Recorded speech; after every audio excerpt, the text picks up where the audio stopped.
that this is so small, but what I was trying to do was give you guys everything that I was going to go over. This is lesson 5.5. We just did the launch. And for some reason, like I said, your book said, what is the y-intercept of the graph? And what does the y-intercept tell you about the equation being graphed? And they said nothing about wanting you to be able to graph, but all of the homework asked you to be able to graph. So I added another focus question in there that says, how do you graph using slope and y-intercept? So that way we're doing everything that lesson 5.5 wanted us to do.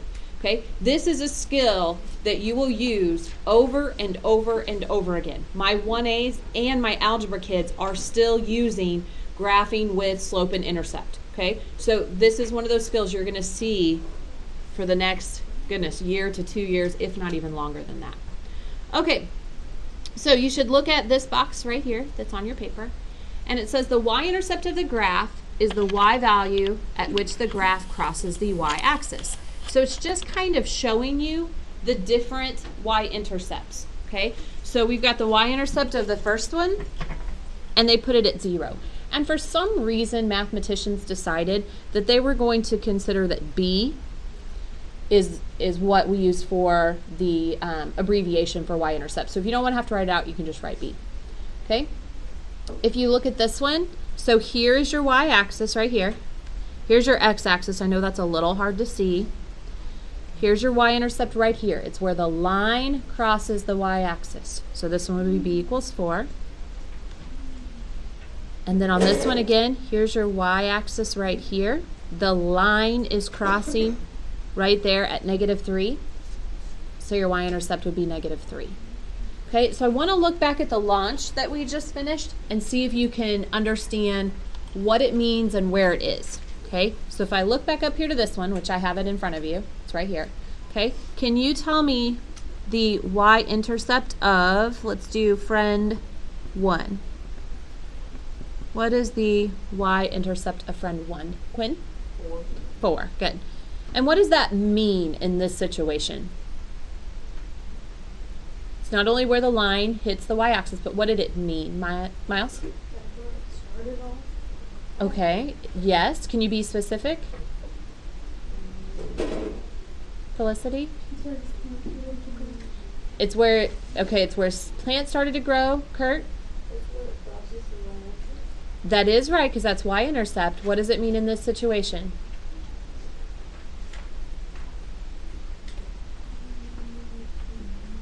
You said where the plant started to grow. Did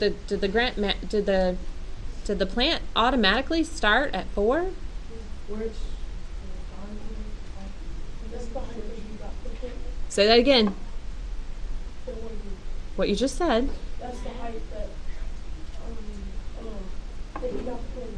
That you got the plant at to start the competition. Remember? Because this was at week 0. So the plant had already been growing. But when they started the competition, friend 1's plant was already at 4, I think this was in inches. Okay. All right. What about friend 2?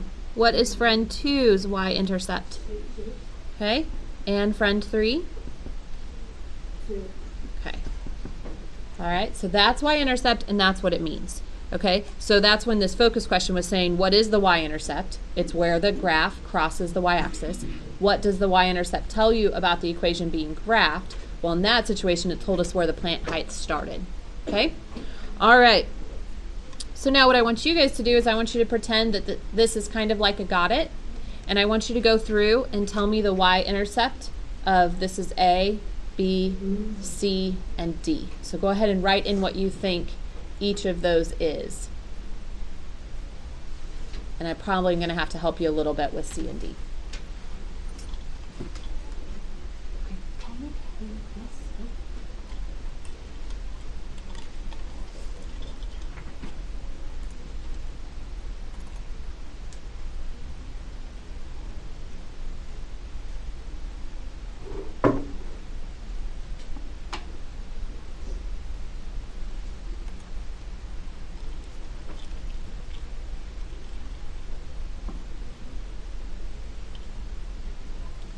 All right, what did you get for the y-intercept on letter A? Caleb? -2. Very good, -2. It's right there at -2. So all right, b equals -2. All right, what about on letter B, Irina? At +2. Very good, right here. Okay, now does anybody know how to find these? Okay, so these are in a special form, and this is called slope-intercept form, which is y equals mx plus b. We have looked at y equals mx already in previous sections. Now they're going to tack on the b. So remember that this represented slope, and this is going to represent y-intercept. Okay, Irina? Okay, now that's going to be the slope because it's connected with the x. See, that's 4x, so that's the 4x plus b. So we're looking at this part right here. So that means the y-intercept on this one is -3. Okay, and then let's look at letter D. So what's the y-intercept of letter D? 3. It's going to be +3, right? So circle that right there. That's +3. Okay. All right. Flip it over on the back.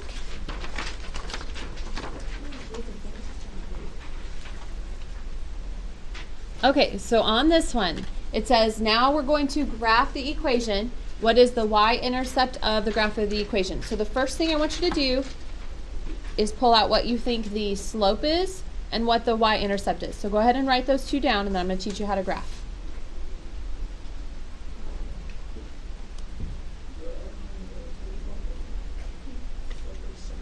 Okay, I'm not sure why we're talking. Shh. Everyone should be writing what they think the slope is and what the y-intercept is.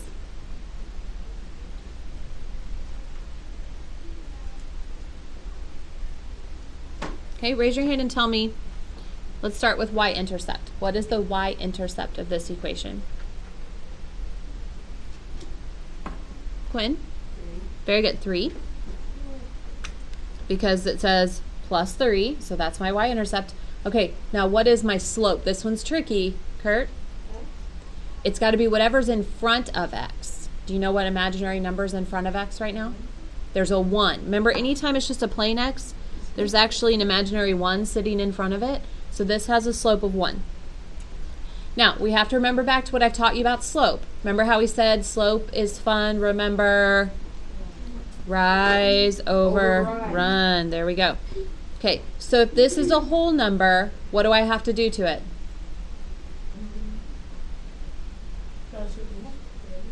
I've got to change into a fraction because otherwise I don't know what to run.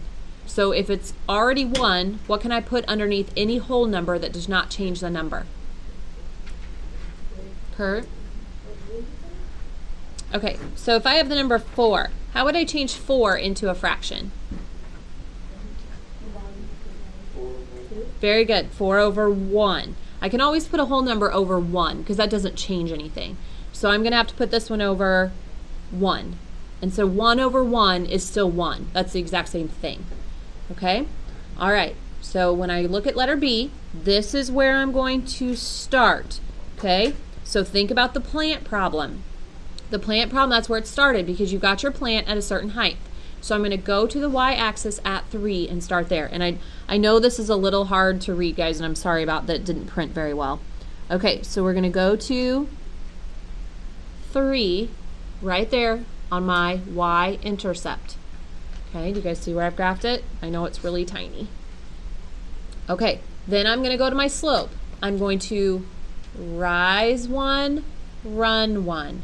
So rise 1, run 1, and put a dot. And again, I know it's tiny.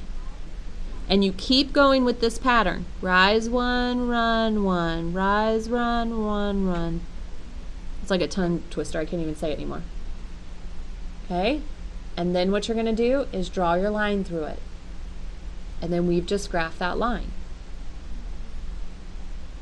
So up 1, over 1. Up 1, over 1. Okay? All right, let's try another one. Do you guys have that one written down? All right, let's try this one. I'll help you through this one again. And then I've got another one down here at the bottom that you guys can try. Okay, so this one said, what is the y-intercept of the graph? I went ahead and added that I wanted you guys to write down the slope and write down the intercept. So now everyone should be okay with writing down the slope and intercept. So right now, fill in M and B.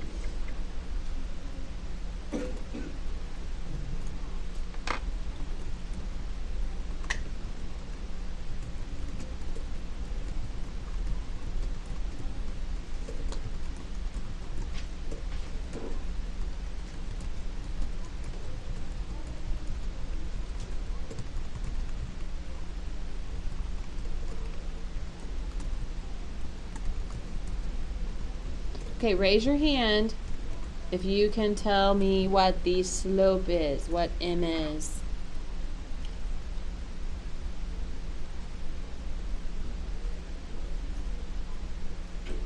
All right, how about Shane? Be careful, is it 1/2? There you go, -1/2, good. So we have to keep that negative with it. Okay, then I'm going to call on somebody to tell me what the B is. Cole. 5, very good. Okay, so remember, here's where you're going to start, right? Okay, so we're going to go over to our graph. We're going to go to the y-intercept and start at 5. So put a dot right on 5. And then we're going to remember that slope is fun, rise over run. So this is -1 over 2. So this is slope is fun, rise over run. Now this time I need to rise going down 1. Okay, so instead of going up, I'm going to go down. And then this is a +2, which means I need to go over 2. 1, 2. Does that make sense? How I went down 1 over +2. Then go down 1 again over +2. Down 1 over +2. And keep doing that pattern. Okay, so what this would mean again is this means a plant is dying again. The plant started at 5 and is decreasing. It's going down 1 inch every 2 days. Then draw in your line. And there's your graph. Whoop, sorry. Okay, all right, I would like you guys to try the next box, the got it, on your own and see if you can do the whole thing now. Can you pick out the slope? Can you pick out the intercept? And then can you graph it? Okay, so go down here to this next box and try that one.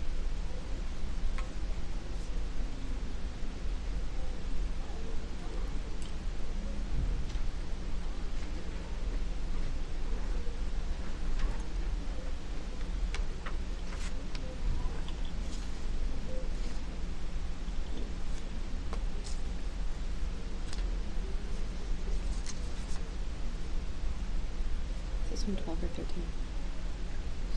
That's 13. Oh, she wrote out. She wrote out 12 twice.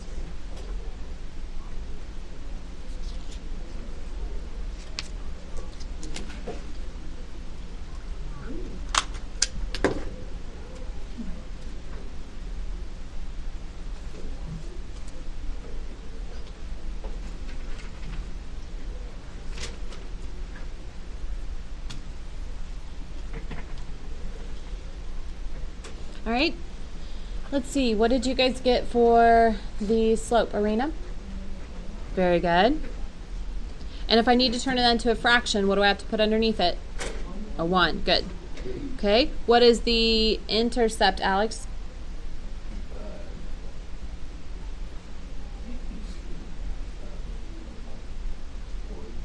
Is it 1? Careful.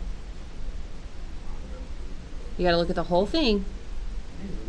-1, good. Okay, so I'm going to start here, right? -1. So I come down, put a little dot on the -1, and then I remember that slope is fun, rise over run. So I'm going to rise -5, so I got to go down and then over +1. So it should be all the way down here somewhere. Okay, 1, 2, 3, 4, 5 over 1.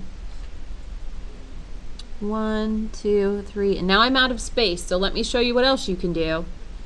you can do this, because I've always taught you as long as you have one negative, it's still negative. So I can put the negative with the 5 or the 1. So if I do this, this means I'm going to go up 5 over negative 1. So watch this. I can go up 5, 1, 2, 3, 4, 5, but over negative 1. Do you see how that's still on that line? Because I went that way this time. I went up and over, up and over. All right, then I've got my dots, and I draw in my line.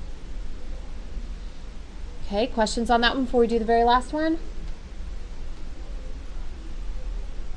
Okay, so we're going to go on to this one. All right, this one says the line models the total amount of snow on the ground during a snowstorm. Ironic that we got snow this weekend. What is the y-intercept of the line? What does the y-intercept represent? What is the slope of the line? What does that slope represent? And then we're going to write an equation for it. So you guys should be able to answer this first part just fine. What is the y-intercept of this line, Caleb? 3. 3. Who can tell me what that means? What does that mean in this one, Quinn? Well, it means like that's when the snow, that's like how much the snow on the line since it's started on eye level. Okay, so this would be like last winter. Remember how much snow we got? It's like that means there was already 3 inches on the ground when this snowstorm started. Okay, from a previous storm. So there's already 3, and then it's going to continue to rise as we get the next snowstorm. Okay? All right, this says what is the slope of the line? Who can tell me what the slope of the line that is? There's got to be more of you who can tell me the slope. Lorena?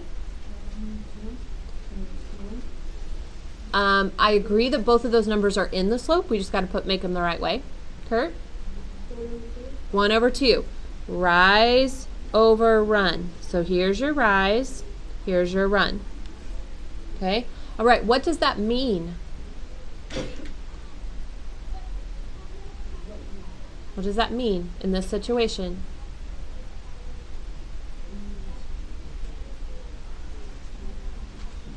Okay, what does this mean right here? What do these mean? Snow height. So this 1 represents how much? The height, which is how much? So it's 1 inch, because this is 1 inch per how long? 2 hours. So this is 1 inch every 2 hours. Okay, that's what that means. Okay, who can write an equation? What would our equation be here? Quinn? 1 over 2 x plus 3. Perfect. And that would be our equation. That means it starts at 3 inches already, and then this is the rate that it's growing per hour, and then y would tell us the total amount that's on the ground. So we just wrote an equation for that. Okay?